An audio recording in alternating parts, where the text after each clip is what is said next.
Hello. Hi, How are you today? I am hanging in there. Aren't Well, we all?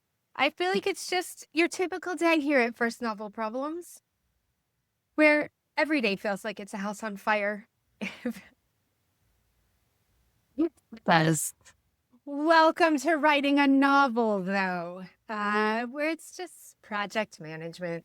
I mean, it's kind of the name of the game. Um, which, speaking of project management, really quickly, how is your outline going, Miss Brooke? it's going. Um, I feel like I am the worst example of somebody who should be writing right now. But I think it's reality. It's just about making the time for it. I did make some time for it, and then one of my children threw up in my lap. So But you realize this does not make you the worst example. This makes you the best example because this is literally how it feels to everyone who's trying to find time. If this is not something that you have your entire day stretched ahead of you that you can devote to writing a book, which there are some people out there that have that, most people who are writing a first novel are doing it just like you. well, that makes me feel better because it's been um there's just a lot going on, which I feel like everybody has a lot going on. So but Well, you I have gotten to, I want to say 6 pages or 6 or 7 pages. okay. I'm almost there. I'm just not all the way there. It's my 10 pages. And I feel like my first outline is going to be longer than that for my Mhm. onioning process, but I'm okay with it. Yeah. You got this. Get yourself to the end so that we have something to look at Yep. and we can analyze and we can move to the next step. I mean, it's you're just chipping it off a little at a time. And I can remember when I was working on the outline of my first book, I was so obsessed with thinking about it too that I thought about it all day even if I wasn't actually sitting down in the chair with my hands on the keyboard. And I worked out a lot of problems in my head before they ever made it to the paper because while I was doing other things, driving, showering, cooking dinner, something that didn't involve all my mental energy, I was able to think about what it was that I was doing. And, you know, sometimes that's where your best work gets done. Yeah. And I think for a while, that's how I was. I was obsessed with it. I had all the story, like I feel like you just think about it nonstop. And then other things start creeping in, and you're like, wait, what did I want to do? I know that was really smart, like in those types of things. So I have been better at hopping into my Dabble account and making those little notes because it makes it so easy to come back. And that is not a shameless plug. That's just how I have found that it works best for me just to have access. Because otherwise, I was writing some thoughts on like post-it notes. I have cats. They love post-it notes. And so I will find them other places.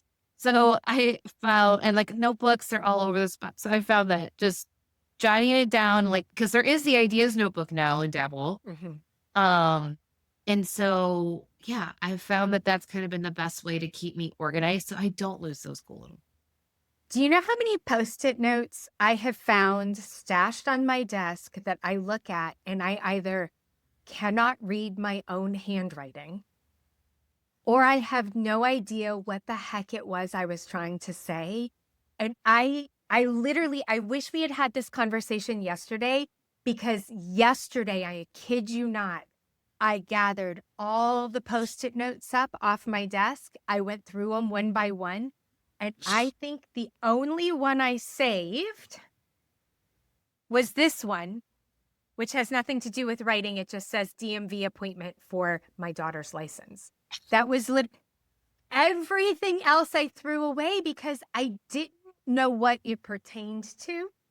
So the cool thing about, like, if we're going to have a bit of a shameless plug for Dabble and using it to keep track of your ideas, which why not? The great thing about that is you have all those folders at the bottom where you can have your world building notes, your story notes, you can have your character notes. You can go right into whatever the piece is, as long as it's set up, right into that piece and make the note where you're going to find it later and it's going to make sense. And you're not like, what does this mean? She should have a red hat. Right. Who should have a red hat? Mm-hmm. Where am I writing about this red hat? I'm like, Well, because like mom brain is a real thing.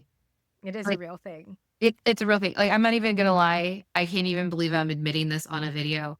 But when I was pregnant with my daughter, I had to call my husband and be like, what's our address? Like, what is our address? So yes, I love the organizational pieces that keep us. Do you know my next door neighbor, her birthday is just a month after mine, but we were born the same year. And I cannot tell you how many times I have looked at her and said, how old are we? Because my brain is somewhere else. And sometimes that somewhere else is actually in the made up world of my story. Yep. Sometimes that somewhere else is work. Sometimes that somewhere else is some weird problem that my kid is having at school that I'm trying to figure out how I can fix it from home and still just be a mom and not step in and be like the Karen who's yelling in the office. You know, I mean, like your brain is in a million places at a million, any different time. You know, that your brain is a million places at a million, any different time. I cannot believe those words. That tells you where my brain is at the moment.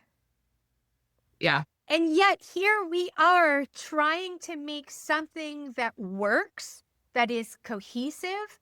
I mean, the whole thing about a novel is you are communicating a story to someone else. Right. And some days the communication piece is a struggle, as I just proved. Yes. So, you know, this isn't exactly what I was thinking that we would talk about today, but I'm glad that we're talking about it because I think that the takeaway from this video is this. You are not alone if this is how you're feeling. Mm-hmm. And this is how I think most new writers feel. This is how I don't want to say 100% of new writers feel, but I'd say maybe 99.99% of them feel this way because you have this dream, you have this goal. It is not something that's easy to accomplish. We think before we get into it, you look at all the books that are on your shelf, all the books that are at Barnes and Noble, all the books that you can scroll through Amazon or see on the shelf at the library. And we think that the writers just sat down and opened up their computer and started on page 1 and typed until they got to the end and the book was done. And like, how hard can that be? Because we're looking at the finished freaking products. Right.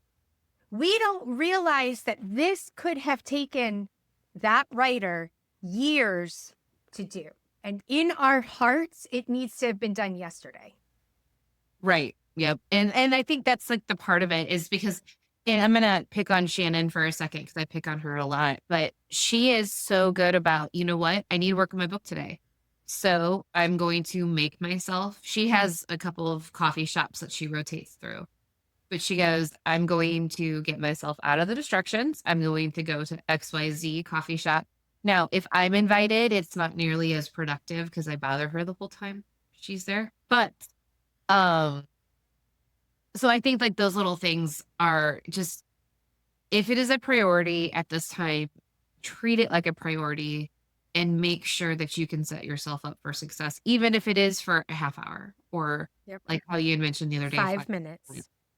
I think that that's the way to just kind of chip away.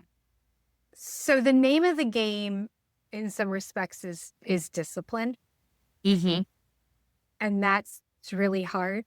because it's very easy to put your hopes and dreams aside when you realize it's not something that can just happen overnight. It's really easy to just put it off. Mhm. You know, it gets easier, Yeah. which is, again, so easy for me to sit here after I've written, 9, 10 books now. But it really does get easier. This is the project management. The thing about writing a book that's hard is you have the project management piece, right? Which I am a firm believer that you have to live start to finish before you truly understand how to get out of your own way and create. It's really hard when you're writing a first draft and you have a seasoned author say to you, that's a revision problem. Don't worry about it. Keep going. Right. Right? You have to live first draft, live revision 10 times to see how a story changes and morphs and grows and matures before you truly understand, oh, I know this isn't a first draft problem. I'm going to leave that for later. Or, oh, no, this is something I really need to tackle in my first draft if I want to make revision easier. There's a fine line, and for everyone, that line is different. That's part of what makes this so difficult. Everyone's brain works differently, but you have to live that whole process yourself before you realize, okay, these are the things I do now. These are the things I do next. Oh, I don't need to worry about that for 3 months. Mhm. Well, because like you're figuring out how you write. And like because I feel just for me, even starting out, and I've shared this, it's just everybody's like, oh, are you a plotter or a pantser? You don't know yet. No, You don't know yet. like I don't even know what genres there are out there, let alone if I'm a plotter or a pantser. So it's I think the biggest hurdle is getting that first one done. Mhm. It's like, once you get the first one done, you've been through the process. I think it gets easier. Granted, I have not gotten through the first one. I'm going off of yours and Hank's and the team's recommendations, but And I mean, honestly, every book is kind of like a baby in that I have 2 daughters and they are different as night and day. Mhm. And so the problems that you have with this book might not be problems that you have next book. You're going to work out problems with this book so that when you go into the next book, you're like, oh, now problems have arisen. Just like raising children. But you're going to have tools in place to understand how to handle them because you have, again, this project management piece, but you have to layer on top of that the craft of writing a novel. Mhm. They're separate, but they're also intertwined. And that's part of what makes this just so ding dong hard to do is you are juggling so many pieces at the same time. And so give yourself some grace. You will get there. That's end of story. Easier said than done, I know, but you will I get will do it. there. I will set aside time this week to get my outline done. That is I'm saying it here, so I have to. Your outline does not need to be perfect. As a matter of fact, your outline can go through almost a mini version of the book writing process before you even start. Consider this first part, your first draft of your outline. Mhm. Once we understand what your idea is, we can take those same 10 pages, that same little mini snapshot of your story, and we are going to run an analysis through it so that we are going to revise your outline Mhm. before you even start writing. And that's going to actually put you in a much better place in the long run. Perfect. Okay. Yep. So there We we have go. marching orders, or I have marching orders. That's right. You do. All right. Well, thanks for joining us this week, everyone, on First Novel Problems, where we probably solved no problems, But we but have, that's the name of the game. yes. And I hope people see that we're just trying to be honest and we're not just recording something for the sake of recording it, just get it. That makes sense. We're real process. We've always promised that from the beginning. Yep. Struggle is real, my friends. All right. Peace out. We'll see you guys next week. Hey.